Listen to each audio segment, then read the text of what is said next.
It started to happen gradually. I would walk into a room and say something, and no one would notice. I would say, "Turn the TV down, please," and nothing would happen. So I would get louder. "Turn the TV down, please." Finally, I would have to go over and turn the TV down myself. And then I started to notice it elsewhere. My husband and I had been at a party for about 3 hours, and I was ready to go. I looked over, and he was talking to a friend from work, and I walked over, and he kept right on talking. He didn't even turn toward me. That's when I started to put it together. He can't see me. I'm invisible. I'm invisible. Then I started to notice it more and more. I would walk my son to school, and his teacher would say, "Jake, who's that with you?" And my son would say, "Nobody." Granted, he's just 5, but nobody? One night, a group of us gathered, and we were celebrating the return of a friend from England. Janice had just taken this fabulous trip, and she was going on and on about the hotels she stayed in. And I was sitting there looking around at the other women at the table.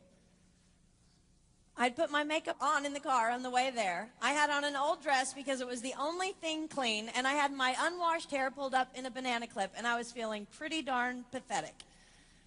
And then Janice turned to me, and she said, "I brought you this." It was a book on the great cathedrals of Europe. I didn't understand. And then I read her inscription.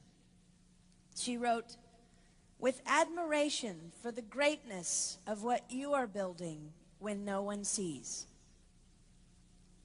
You can't name the names of the people who built the great cathedrals. Over and over again, looking at these mammoth works, you scan down to find the names, and it says, "Builder, unknown, unknown, unknown."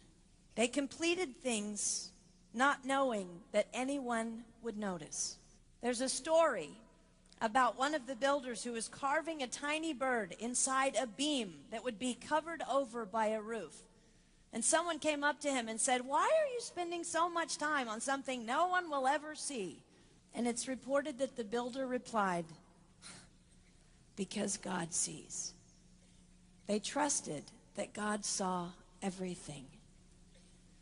They gave their whole lives for a work, a mammoth work, they would never see finished.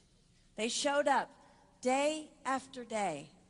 Some of these cathedrals took over 100 years to build. That was more than one working man's lifetime. Day after day. And they made personal sacrifices for no credit. Showing up at a job they would never see finished, for a building their name would never be on. One writer even goes so far as to say no great cathedrals will ever be built again because so few people are willing to sacrifice to that degree.